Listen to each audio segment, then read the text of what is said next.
ایک بار جناب بہلول کسی نخلستان میں تشریف رکھتے تھے۔ وہ اپنے غور و فکر میں مصروف تھے کہ اچانک ایک تاجر کا وہاں سے گزر ہوا۔ وہ آپ کے پاس آیا، سلام کیا اور سلام کر کے مؤدب ہو کر بیٹھ گیا اور انتہائی ادب سے گزارش کی کہ حضور، تجارت کی کون سی چیز خریدوں جس میں مجھے نفع ہو؟ جناب بہلول نے فرمایا کہ کالا کپڑا لے لو۔ تاجر نے شکریہ ادا کیا اور الٹے قدموں واپس چلا گیا۔ جا کر اس نے علاقے میں دستیاب تمام کالا کپڑا خرید لیا۔ کچھ دنوں بعد شہر کا ایک بہت بڑا امیر آدمی انتقال کر گیا۔ ماتمی لباس کے لیے سارا شہر سیاہ کپڑے کی تلاش میں نکل کھڑا ہوا۔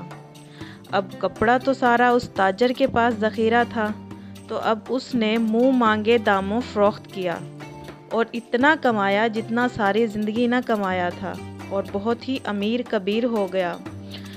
کچھ عرصے بعد وہ گھوڑے پر سوار کہیں سے گزر رہا تھا کہ بہلول وہاں تشریف رکھتے تھے۔ وہ وہیں گھوڑے پر بیٹھے بولا، او دیوانے، اب کی بار کیا خریدوں؟ بہلول نے فرمایا، تربوز لے لو۔ وہ بھاگا گیا اور اپنی تمام دولت تربوزوں پر لگا دی۔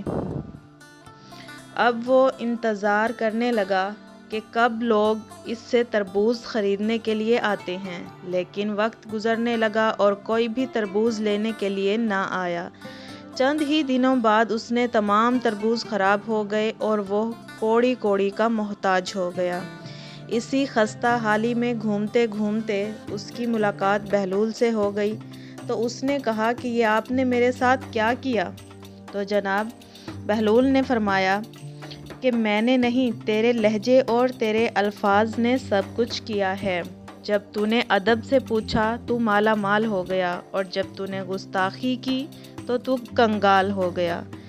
کسی نے سچ کہا ہے، با ادب با نصیب، بے ادب بے نصیب۔